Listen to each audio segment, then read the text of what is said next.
তো hello guys, এতদিন কোথায় ছিলেন? তো আজকে গাইস শুধু তোমরা ওয়েদারটা দেখো কি সুন্দর। এই দেখো জল হয়েছে এই মাত্র, ওদিকে মেঘটা করেছে, প্রচুর খুব সুন্দর হাওয়া দিচ্ছে। ঠিক আছে, তো আজকে তোমাদের জন্য নিয়ে চলে এসেছি আমি একটা ধামাকা ব্লগ। ঠিক আছে, তো ব্লগটা দেখে তোমাদের নিশ্চয়ই খুব ভালো লাগবে। এখন বলছি না, ঠিক আছে, থাম্বনেল দেখে তোমরা নিশ্চয়ই বুঝে গেছো কি ব্লগটা কি সম্বন্ধে হতে চলেছে। তো তোমরা পুরো ব্লগটা দেখো, তোমাদের নিশ্চয়ই ভালো লাগবে। আর যদি ভালো লাগে লাইক কমেন্ট শেয়ার করে দেবে। ঠিক আছে, ব্লগটা দেখতে থাকো। আমরা এখন আরেকটা কালী মন্দিরে চলে এসেছি। এটা হচ্ছে আমাদের ফকির বাবার কালী। ঠিক আছে, মায়ের নাম এটা হচ্ছে দক্ষিণা কালী। ঠিক আছে, এটাকে সবাই দক্ষিণা কালী বলে। তো এখন আমরা চলে এসেছি কালী মন্দিরে। তো এখানে যে পুরোহিত ফকির বাবা, তো তার কাছে তাকে আমরা বলবো যে এইটা মানে কতদিনের কালী ঠাকুর। ঠিক আছে, অনেক রকমের কোয়েশ্চেন আমরা ব্লগে বলবো। ঠিক আছে, তো তোমরা ব্লগটাতে থাকো, তোমরা দেখতে হবে কী কী ফকির বাবা কী কী বলছে।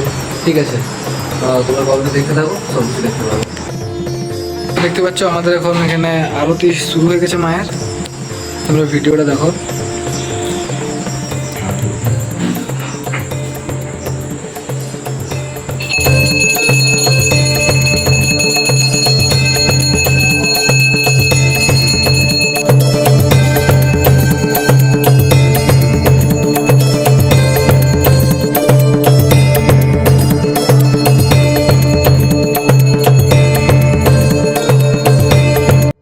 তো বন্ধুরা, তোমরা দেখতে পেলে আমাদের ফকির দাদু এখন মানে আরতি করা হয়ে গেছে মায়ের। ঠিক আছে, তো ফকির দাদুকে আমি কিছু মানে প্রশ্ন জিজ্ঞেস করতে চাই মায়ের সম্বন্ধে। দাদু, মা মানে প্রথম এখানে কখন এসেছিলেন? আমাদের এই যে দক্ষিণা কালিকা মায়ের মূর্তি প্রতিষ্ঠা হয়েছে বাংলা 1399 সাল। আচ্ছা, 1399 সালের কার্তিক মাসে যে দেখতে হয়েছিল। আচ্ছা, দেখতে মানে কিন্তু বাংলা 1399। আচ্ছা, আচ্ছা, এখানে পূজা প্রথম শুরু। আচ্ছা। তো এই মায়ের কি কোনো অলৌকিক কিছু ঘটনা আপনি জানেন, মানে জাগ্রত আছে সেরকম কিছু ঘটনা যেটাতে মানুষ মানে বুঝতে পারবে যে মা অনেক জাগ্রত? কিছুটা আমার উপলব্ধি হয়েছে। আচ্ছা, কারণ আমি একবার বৃন্দাবন গিয়েছিলাম। আচ্ছা, তো বৃন্দাবনে সেখানে সারাদিন আমি অভক্ত ছিলাম। মানে হয়েছিল একজন মারোয়ারি সংস্থায়, সেই সংস্থাতে 25 জনের ভক্তকে খাবার দেয়। আচ্ছা, তো সেখানে 25 জন ওই সকালে 11টার সময় খাবার দেয়। আচ্ছা। ওখানে আমি গেলাম। তো খাবার দেওয়ার পরেই আসন জল জায়গা সব দেওয়া হলো। তারপরে একটি বৃদ্ধ মানুষ, মানে তার চামড়া ঝরে গেছে, ক্ষুধার্ত, খালি গায়ে একটি লাঠি হাতে করে সেই সংস্থানে এসে বলছে আমি খুব ক্ষুধার্ত, আমাকে দুটি খাবার দাও। তো মালিক 25টি লোকের খাবার দেয়, 25-এর বেশি খাবার দেবে না। তো মালিক বলছে আজ होगा नहीं, वृंदावन हिंदी में से बोलो, होगा नहीं, काल आ जाएगा, आपको खाना मिल जाएगा। আচ্ছা। তো তখন আর যারা সম্ভব করে 25 জন, তার মধ্যে আমি একজন, কিন্তু তারা কেউ ওই আসন ছেড়ে উঠছে না। কারণ ওটা তো অতিথি তারা। আমি তো এখানের মানুষ, আমার একটু বাবার বয়সী, আমার নিজেকে একটু খারাপ লাগছে। তাই আমি গিয়ে বললো বাবা ওই ঠিক আছে, খানা নেই, আমি উঠে গেলাম। তখন ওই যে মালিক যে সেবা দিচ্ছে মারোয়ারি, সে তখন আমাকে বলে উঠলো যে বাবা আপনার বহুত ধর্ম করেগা, आपका तो मेरा अतिथि है, आपका आसन छोड़ के गए थे इसीलिए। আমরা আমার পিতা का वैसी गुजर तो उसी के लिए ओके दे दिया खाना खाने। तो আমাকে তখন ওই মারোয়ারি ভদ্রলোক খুবই রাগান্বিত হয়ে আমাকে বললো যাও যাও, आज तुमको खाना नहीं मिलेगा। ঠিক আছে। তো সেদিনে ভাই আমি সারা বৃন্দাবন ধাম ওই যে অন্নত্যাগ করেছিলাম, সারা বৃন্দাবনের মধ্যে আমি খাবার পাই। সারাদিন প্রত্যেক মঠ মন্দিরে যেখানে এসে সেখানে তালা চলছে। আচ্ছা, একদম বাস্তব মায়ের সামনে। আচ্ছা। তো তারপরে ঘুরতে ঘুরতে ক্লান্ত আমি একটা জায়গায় থাকতাম, গোবিন্দ মন্দিরে আমি শুতাম রাত্রিবেলায়। সারাদিন শ্যামকুণ্ড, রাধাকুণ্ড, গিরিবর্ধন এসব হেঁটে হেঁটেই কত প্রজেক্ট ঘোরাঘুরি করতাম। আচ্ছা। আর ওই কোনোদিন বৃন্দাবন মঠ, কোনোদিন সুদামা মঠ, এইসব মঠে আমি খাবার খেতাম। এইসব খাবার খেতাম। তো মোটামুটি খাবার পেলাম না সেদিনে। এমন ঠাকুরের একটা ইচ্ছা যে সেদিন আমার একদিন মানুষ না খেলে কিছু আসা যায় না। আর আমরা সাধু মানুষের মধ্যে থাকি, খাওয়াটা ফ্যাক্টর নয় আমাদের, কিন্তু এমন ঠাকুরের কৌশল যে সেদিনে এত চতুর্গুণ আমার মানে খিদে বাড়ছে যে বলার কিছু নেই, এত খিদে পাচ্ছে।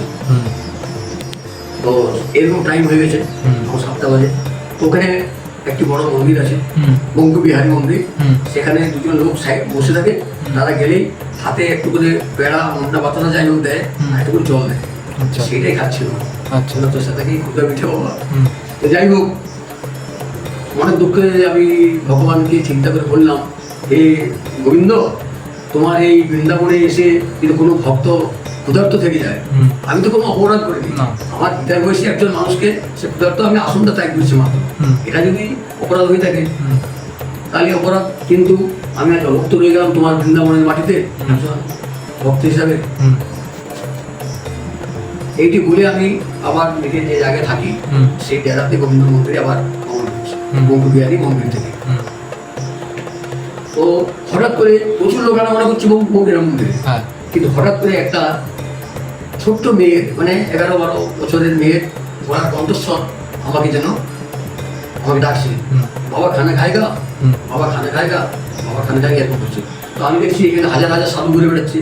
আর এই বৃন্দাবনে আমি এসেছি গ্রামাঞ্চল থেকে, আমাকে কে চিনবে বৃন্দাবনের মাটিতে? কেউ চিনবে না। তো কেউ আমি বেরিয়ে হেঁটে হেঁটেছে আমার গোবিন্দ মন্দিরে চলে যাচ্ছি। আমি ভক্তের প্রতিদিন হেঁটে আসছি, যত মানুষ আমাদের হয়তো বলেছি। কিন্তু আমি যত গোবিন্দ মন্দিরের দিকে অগ্রসর হচ্ছি, তত ওই মেয়েটির কণ্ঠস্বর আমার পিছনে পিছনে আসছে, আওয়াজ, বাবা সাধু বাবা খানা খায়গা, সাধু বাবা খানা খায়গা। তারপর অনেকক্ষণ পর আমি ফিরে তাকালাম, তখন দেখলাম ওই 11 বছরের মতো একটি মেয়ে, 11 বছরের মতো একটি লাল পাড় শাড়ি, ওইটুকু মেয়ে এসে বলছে বাবা খানা খায়গা। আমি তখন কোনো চিন্তা ভাবনা না করে বললাম, দেখো মা খুব ক্ষুধার্ত, খাবার দাও। তখন মেয়েটি বললো, বাবা দাঁড়াও, এরকম এই একটি পলিথিনে পলিপ্যাকে করে ওই 100 গ্রামের মতো ভাত ওজন হবে, আর এক ছোট মাটির কোপড়েতে একটু ডাল দিয়ে আমার হাতে দিয়ে বললো যে বাবা লে যাও। তো আমি তখন চিন্তা করলাম না, এই বৃন্দাবনের মাটিতে আমি এসেছি একটা পল্লী গ্রাম থেকে, বাঁকুড়া জেলার ছোট্ট গ্রাম থেকে গেছি। সেই গ্রামে আমাকে কে চিনবে? একটি ছোট্ট 11 বছরের মেয়ে, সে আমার হাতে অন্ন তুলে দিচ্ছে। তো আমার সেই দিন থেকে আমি এই পথে গভীর বিশ্বাসের সহিত আমি মায়ের বা গোবিন্দের সেবা করে থাকি। মানে আমার শরীর রোমাঞ্চ হচ্ছে। সেইটা অলৌকিক আমার জীবনে প্রথম জীবনে ঘটে, সেটা আজ থেকে বিগত 15-16 বছর আগে ঘটে। এখন আমার বয়স 66, 15 বছর আগের এই ঘটনা ঘটেছিল। তখন থেকে আমার ঈশ্বর প্রতি আরো বিশ্বাস, ভক্তি, ভালোবাসা জন্মে গেছে। মা এখানে আছে, কোনো জিনিস আছে সেটা আমি উপলব্ধির মাধ্যমে আমি বুঝতে পারছি, বোঝাতে পারছি না। অনেকের মতো আছে বুঝতে পারছে না, আমি নিজে উপলব্ধি করেছি। এবং তিনি যে আছেন স্বয়ং ঈশ্বরের একটা শক্তি কাজ করে, সেটা কিন্তু আমি আমার জীবন উপলব্ধি আমি করেছি। এগুলো ছোটখাটো অনেক ঘটনা আছে। তো গোবিন্দবাবা, তোমাকে আপনাকে একটা জিনিস জিজ্ঞাসা করতে চাইছি, যে কোনো ভক্ত যদি আপনার কাছে এখানে পুজো করাতে আসে, বা কি কি সময় এখানে পুজো পার্বণ হয়, সেটা একটু যদি সময়গুলো একটু বলে দিতেন, মানে তারিখগুলো, সময়গুলো। এই দক্ষিণা কালিকা মায়ের মন্দির, এখানে শনিবার আর মঙ্গলবার দিন ভক্তেরা পূজা করাতে আসে। এবং বিশেষ দিন হচ্ছে অমাবস্যার দিন। যে কোনো অমাবস্যা, মাসে একটা অমাবস্যা হয়, সেই অমাবস্যার দিন আমাদের গ্রামের ভক্ত বা গ্রামের বাইরেও কিছু আমার ভক্ত রয়েছে, তারাও কিন্তু পুজো নিয়ে শনি মঙ্গলবার সকাল থেকে পুজো করতে আসে।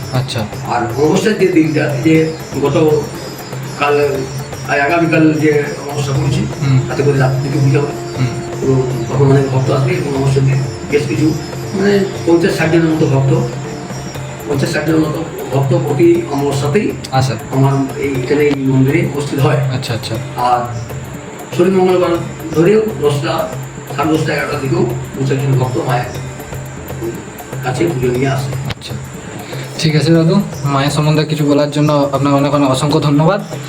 আচ্ছা, আমি একটা কথা বলি, মায়ের বা ভগবানের কৃপাতে তোমরা সবাই ভালো থেকো। এবং আমি মায়ের কাছে প্রার্থনা জানাবো এই জীব জগতের জন্য, সকলের জন্য জানাবো যে মায়ের আশীর্বাদ নিয়ে সকলে ভালো থাকে, সুখে থাকে, আনন্দ পায়। এবং সকলের কাছে একটা আবেদন রাখবো, সকলে যেন ভগবানের প্রতি ভরসা রেখে কর্ম করে, তাহলে সব ধর্ম তার সফল। এটুকু আমি বলবো। ঠিক আছে, ভালো থেকো। হ্যাঁ, তো বন্ধুরা, এই বলে আমার ব্লগটা এখানে শেষ করছি। তোমরা শুনতে পেলে আমাদের ফকির দাদু, যিনি এখানে পূজারি। হ্যাঁ, ফকির বাবা বলে পরিচিত এখানে পূজারি। তো তোমরা যারা যারা এখানে পুজো দিতে আসতে চাও, পুজো করাতে আসতে, তারা অবশ্যই আসতে পারো। দাদু যে যে টাইমগুলো বললো, যে যে দিনগুলোতে বললো, ঠিক আছে, মঙ্গলবার, শনিবার, একদম অমাবস্যার দিনে। ঠিক আছে, তো এই বলে আজকে ব্লগটা আমি শেষ করছি। ব্লগটা যদি ভালো লাগে অনেকজনের কাছে এটা শেয়ার করবে, ঠিক আছে, আর পুজো দিতে অবশ্যই আসতে ভুলবে না।